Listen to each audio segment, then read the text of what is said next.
नमस्ते बच्चों। पिछले कक्षा में युद्ध करने के अभेद्य दीवारों को कौन निभाता है उसके बारे में हमें चर्चा करते हैं।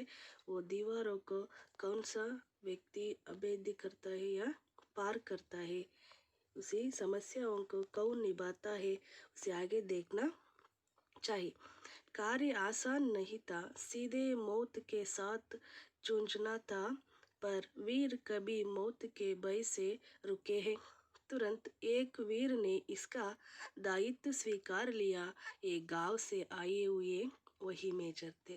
देखिए बच्चे, कार्य आसान नहीं था। ನೋಡಿ, ಆ ಕೆಲಸ ಬಹಳ ಕಷ್ಟವಾಗಿತ್ತು। सीधे मौत के साथ जूझना होता। जूझना माने क्या है?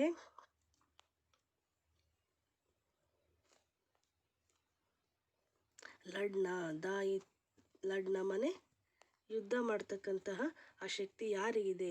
पर वीर कभी मौत के भय से रुके हैं। मौत माने मरण। तुरंत एक वीर ने इसका दायित्व स्वीकार किया। वो उनका निभाना है। दायित्व माने ಯಾರು ಅದನ್ನು ಒತ್ಕೊಳ್ತಾರೆ, ಜವಾಬ್ದಾರಿಯನ್ನು ಯಾರು ಮಾಡ್ತಾರೆ ಅನ್ನೋದನ್ನು ನೋಡಿ. ಈ ಗಾಂವ್ ಸೆ ಆಯೆ ಹುಯೆ ವೀರ್ ಮೇಜರ್ ಥಿ. ನೋಡಿ, ಅಂತಹ ಒಂದು ಕಷ್ಟವಾದ ಕೆಲಸವನ್ನ ಯಾರು ಒಪ್ಕೊಂಡ್ರಪ್ಪ ಅಂದರೆ ಆ ಹಳ್ಳಿಯಿಂದ ಬಂದಿರತಕ್ಕಂಥ ಆ ಮೇಜರ್ ಅವರು ತಗೊಂಡ್ರು. ಮೌತ್ ಕಿ ಪರ್ವಾಹ ಕಿಯೆ ಬಿನಾ ಮೇಜರ್ನೇ ಮೋರ್ಚ್ ಸಂಭಾಲ್ಯ. ನೋಡಿ, ಆ ಇಡೀ ಸೈನ್ಯವನ್ನ, ಆ ಸೈನ್ಯದ ಜವಾಬ್ದಾರಿಯನ್ನು ಯಾರು ಹೊತ್ಕೊಂಡ್ರು? ಆ ಹಳ್ಳಿಯಿಂದ ಬಂದಿರತಕ್ಕಂಥ ಆ ಮೇಜರ್ ಅವರು ಸಂಕಟ್ ಸೆ ಬಚಾನ, ಸಂಭಾಲನ ಮನೆ ಸಂಕಟ್ ಸೆ ಬಚಾನ, ಎಲ್ಲರ ಕಷ್ಟದಿಂದ ಪಾರ್ ನಾನು ಮಾಡ್ತೇನೆ ಅಂತೇಳಿ ಜವಾಬ್ದಾರಿಯನ್ನು ಅವ್ರು ಹೊತ್ಕೊಂಡ್ರು. ಧೀರೆ ಧೀರೆ ಹಾಗೆ ಬಡ್ನೆ ಲಗ. ನೋಡಿ, ಸೈನ್ಯ ಹಾಗೆ ಮುಂದುವರಿತಾ ಇದೆ, ಯುದ್ಧ ಮಾಡ್ತಾ ಮಾಡ್ತಾ.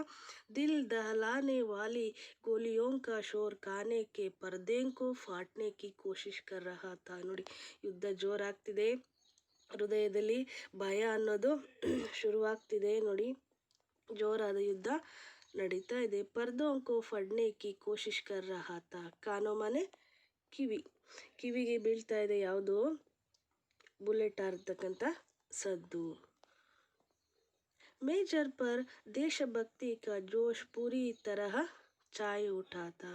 वो उसी देखने में मेजर को बहुत प्यार हो गया था। कौन सी? भारत देश में रक्षा करने के लिए बहुत जोश से आगे बढ़ने लगा था। मौके का इंतज़ार किया जाए। कोई भी मौका देता है, कोई नहीं में आगे जाना पड़ता है। इतना समय भी नहीं था. ಅವರು ಯಾರ ಮಾತನ್ನು ಕೂಡ ಕೇಳಿಸ್ಕೊಳ್ತಾ ಇಲ್ಲ, ತಮ್ಮ ಪಾಡಿಗೆ ತಾವು ಯುದ್ಧವನ್ನು ಮುಂದುವರಿಸ್ತಾ ಇದ್ದಾರೆ, ಮುಂದೆ ಸಾಗ್ತಾ ಇದ್ದಾರೆ. इसीलिए दड़ दड़ा गोलीबारी करते हुए दुश्मन के टैंकों को ಧ್ವಸ್ತ್ करते आगे बढ़ रहे थे. ನೋಡಿ, ಆ ಯುದ್ಧ ವಿರೋಧಿಗಳ ಮುಂದೆ ಬರ್ತಾ ಇದ್ದಾರೆ, ಅವ್ರ ಟ್ಯಾಂಕ್ಗಳು ಕೂಡ ಮುಂದೆ ಬರ್ತಾ ಇದ್ದಾವೆ. ದಡ್ ಗೋಲಿಬಾರ್ ಕರ್ತೈತೆ, ಜೋರಾದ ಗುಂಡಿನ ಸದ್ದು ಕೇಳಿ ಬರ್ತಾ ಇದೆ. ತವಿ ದುಶ್ಮನಿ ಕೆ ಕೋಯಿ ಗೋಲಿಯಾ ಏಕ್ ಸಂಭಾಲ್ सनसनाती हुई आई और मेजर के हाथ व पेट में घुस गई. बच्चों, गोलियां वो मेजर के हाथ और पेट से घुस गई थी. ಮನೆ ಎಲ್ಲ ಗುಂಡುಗಳು ಕೂಡ ಆ ಮೇಜರ್ ಅವರ ಹೊಟ್ಟೆ ಮತ್ತು ಕೈಗೆ ತಗಲಿದ್ವು. ಆಗ ನೋಡಿ, ಅವ್ರಿಗೆ ಏನನ್ನಿಸ್ತು? ಭಾರತೀಯ ಪರಂಪರಾ सीने पर गोली खाने की पीठ पर नहीं माँ के एक शब्द प्रेरणा दे रहे थे. पहले हम कहा था उनके सिर पर उन मेजर के माता ने एक वाक्य बोला था. कौन सा वाक्य? भारतीय परंपरा सीने पर ಗೋಲಿ ಖಾನೆ ಕಿ ಹೇ ಪೀಠ್ ಪರ್ ನಹಿ. ನೋಡು ಮಗು, ನೀನು ಯುದ್ಧಕ್ಕೆ ಯಾವತ್ತೂ ಕೂಡ ಬೆನ್ನು ಮಾಡಿ ಬರಬೇಡ. ಏನು ಮಾಡೋ? ಯುದ್ಧಕ್ಕೆ ಎದೆ ತಟ್ಟಿ ನಿಂತು ಹೋರಾಡಿ ಬಾ ಅಂತ ತನ್ನ ತಾಯಿ ಹೇಳಿರ್ತಕ್ಕಂಥ ಮಾತು ಆ ಮೇಜರ್ ಅವರಿಗೆ ನೆನಪಾಯಿತು. ವೇ ಚೋಟ್ ಕಿ ಪರ್ವಾಹ ಕಿ ವಗೈರ್ ಹಾಗೆ ಬಡ್ತೀರ. ಮುಂದೆ ಸಾಗಿದ್ರೆ ಅದ್ರ ಬಗ್ಗೆ ಅವರು ಯೋಚನೆ ಮಾಡಲಿಲ್ಲ. ಗೋಲಿಯಾ ಆಕರ್ ಉನ್ಕೆ ಸೀನೆ ಸೆ ಗುಸ್ತಿ ಹೇ. ಒಂದೇ ಸಮನೆ ಗುಂಡುಗಳು ಬೀಳ್ತಾನೆ ಇದೆ. ಸ್ಥಿತಿ ಕೋ ಸಮಜ್ತೆ ಹುಯೆ ಉನ್ಕೋ ಪೀಚೆ ಹಟ್ನೆ ಕಾ ಆದೇಶ್ ಜಾರಿ ಕಿಯಾ ಗಯಾ. ನೋಡಿ, ಅವರು ಬೇರೆಯವ್ರಿಗೆ ಹೇಳ್ತಾ ಇದ್ದಾರೆ, ನೀವೆಲ್ಲ ಹಿಂದೆ ಹೋಗಿ, ನಾನೇ ಮುಂದೆ ಹೋಗಿ ಯುದ್ಧವನ್ನು ಮಾಡ್ತೇನೆ. दुश्मन के सारे टैंकों को ध्वस्त कर विजयश्री को गले लगा कर ही उन्होंने दम लिया. ನೋಡಿ, ನೋಡಿ ಆ ಮೇಜರ್ ಅವ್ರು ಏನು ಮಾಡಿದರು, ತಾವೇ ಮುಂದುವರೆದು ಯುದ್ಧವನ್ನು ಮಾಡಿ ಯುದ್ಧ ಮಾಲೆಯನ್ನು ಅವರು ಧರಿಸ್ಕೊಂಡ್ರು, ಅಂದರೆ ವಿಜಯಶೀಲರಾದರು. ವಿಜಯಶೀಲ ಅಂದರೆ ಗೆದ್ರು, ವಿನ್ ಆದರು. ನೋಡಿ, ತುರಂತ್ ಹಿ ಅಮೃತ್ಸರ್ಗೆ ಸೈನಿಕ್ ಆಸ್ಪತಾಲ್ ಮೇ ಉನ್ಹೇ ಲಾಯಾ ಗಯಾ. ನೋಡಿ, ಅಲ್ಲಿ ಗಾಯಗೊಂಡಿರ್ತಕ್ಕಂಥ ಎಲ್ಲ ಸೈನಿಕರನ್ನು ಕೂಡ ಈ ಮೇಜರ್ ಅವರೇ ಹಾಸ್ಪಿಟಲ್ಗೆ ಸೇರಿಸಿದ್ರು. उन्हें लाया गया पर तब तक पूरा सीन ಗೋಲಿಯೋं से ಚಲ್ನಿ ಹೋ ಚುಕಾ ತಾ. ಜೊತೆಗೆ ಇವರಿಗೂ ಕೂಡ ಏನಾಗಿತ್ತು, ಎಲ್ಲ ಕಡೆಗೆ ಗುಂಡುಗಳು ಬಿದ್ದಿದ್ವು. ಎಲ್ಲಿಗೆ? ಕೈ ಮತ್ತು ಕಾಲು ಎಲ್ಲ ಕಡೆ ಅವರಿಗೆ ಗುಂಡು ತಗಲಿದ್ದು. ರೂಂದೆ ಗಲೇಸೆ ಅಧಿಕಾರಿಯೋನೆ ಪೂಚ. ನೋಡಿ, ಹೇಳ್ತಾ ಇದ್ದಾರೆ, ಆಪ್ಕಿ ಕೋಯಿ ಅಂತಿಮ ಇಚ್ಛಾ ಹೇ. ಇವರು ಬದುಕೋದಿಲ್ವೇನೋ ಅಂತ ಹೇಳ್ಬಿಟ್ಟು ಅವ್ರ ಜೊತೆಗಿರ್ತಕ್ಕಂಥ ಒಬ್ಬ ಸೈನಿಕ ಕೇಳ್ತಾನೆ, ಆಪ್ಕಿ ಕೋಯಿ ಅಂತಿಮ ಇಚ್ಛಾ ಹೇ, ನಿಮಗೇನಾದರೂ ಕೊನೆ ಆಸೆ ಇದೆಯಾ? ಗೋಲಿಯಾ सीने में कसक रही थी पर मेजर ने चेहरे पर मुस्कान लाते हुए कहा. ನೋಡಿ, ಆ ಗುಂಡುಗಳು ಎದೆಗೆ ಬಿದ್ದರೂ ಕೂಡ ಅವ್ರ ಧೈರ್ಯಗೆಡದೆ ಹೇಳ್ತಾ ಇದ್ದಾರೆ.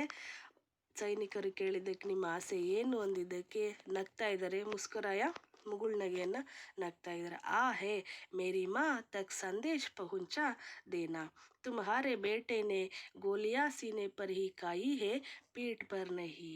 ನೋಡಿ, ಆ ಮೇಜರ್ ಹೇಳ್ತಾ ಇದ್ದಾರೆ, ಸೈನಿಕರೇ ನೋಡಿ, ನನ್ನ ತಾಯಿಗೆ ಸಂದೇಶವನ್ನು ತಿಳಿಸಿ. ಏನಂತ? ನಿಮ್ಮ ಮಗ ಯುದ್ಧಕ್ಕೆ ಬೆನ್ನು ಮಾಡಿ ಹೋಗಿಲ್ಲ. ತುಮ್ಹಾರೆ ಬೇಟೆನೆ ಗೋಲಿಯಾ ಸೀನೆ ಪರ್ ಹಿ ಕಾಯಿ ಹೇ, ಬೆನ್ನು ಮಾಡಿ ಹೋಗಿಲ್ಲ, ಗುಂಡುಗಳನ್ನೆಲ್ಲವನ್ನೂ ಕೂಡ ತನ್ನ ದೇಹಕ್ಕೆ ಸೇರಿಸ್ಕೊಂಡಿದ್ದಾರೆ. ಪರ್ ಪೀಠ್ ನಹಿ, ಬೆನ್ನು ತೋರಿಸಿ ಹೋಗಿಲ್ಲ ಅಂತ ಹೇಳಿ ನೀವು ಸಂದೇಶವನ್ನು ನನ್ನ ತಾಯಿಗೆ ಕಳಿಸಿ ಅಂತೇಳಿ ಹೇಳಿದರು. ಜಾನ್ತೆ ಹೇ ಏ ಬಹದ್ದೂರ್ ಕೌನ್ತೆ. ಮಕ್ಕಳೇ, ಹಾಗಾದರೆ ಗೊತ್ತಿದೆಯಾ ಆ ವೀರ ಧೀರ ಯಾರು? ये भारतीय सेना के अफसर मेजर आशाराम त्यागी थे.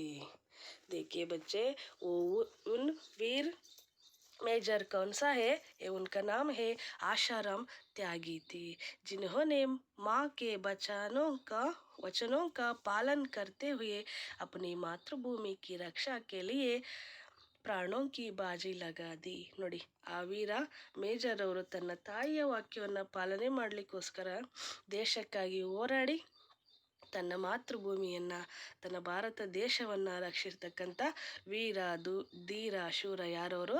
ಆಶಾರಾಮ್ ತ್ಯಾಗಿ. ದೀಪಕ್ ಬುಜ್ ಗಯಾ ಪರ್ ಉಸಿ ಅಮರ್ ಜ್ಯೋತಿ ಯುಗೋಂ ತಕ್ ದೇಶ ಭಕ್ತೋಂ ಕೋ ರಾಹ್ ದಿಖಾತಿ रहेगी. ನೋಡಿ, ಅವರ ಜ್ಯೋತಿ ಇವತ್ತು ಕೂಡ ಉರಿತಾ ಇದೆ. ಅವರು ಮಾಡಿರ್ತಕ್ಕಂಥ ಸಾಧನೆ ಇಂದು ಕೂಡ ಎಲ್ಲರೂ ಕೂಡ ನೆನೆಸ್ಕೊಳ್ತಾ ಇದ್ದಾರೆ. ಅಂತಹ ವೀರಶೂರರ ಗಾಥೆಗಳನ್ನು ನಾವು ತಿಳ್ಕೊಳ್ಳೋದು ಬಹಳ ಒಳ್ಳೆಯದು. ಯಾಕಂದರೆ ನಾವೆಲ್ಲರೂ ಕೂಡ ಭಾರತವಾಸಿಗಳು, ಭಾರತದಲ್ಲಿ ನಾವು ವಾಸಿಸ್ತಾ ಇದ್ದೀವಿ ಅಂದಮೇಲೆ ನಮ್ಮ ದೇಶವನ್ನು ನಾವು ರಕ್ಷಣೆಯನ್ನು ಮಾಡಿಕೊಳ್ಬೇಕು. ಮಕ್ಕಳೇ, ಇವತ್ತು ಇಂದಿನ ಪಾಠ ಪೂರ್ಣ ಆಯಿತು. ಇವತ್ತಿನ ಫ್ರೈಡೇ, ಈ ವಾರದ ಫ್ರೈಡೇ ಅಂದರೆ ಶುಕ್ರವಾರ ನಿಮಗೆ ಯೂನಿಟ್ ಟೆಸ್ಟ್ ಇರುತ್ತೆ. ಮತ್ತು ನಾನು ನೋಟ್ಸ್ ಕೂಡ ಹಾಕಿರ್ತೇನೆ. ರೆಡಿ ಆಗಿಬಿಟ್ಟು ಟೆಸ್ಟನ್ನು ನೀವೆಲ್ಲ ಮಕ್ಕಳು ಅಟೆಂಡ್ ಮಾಡಬೇಕು.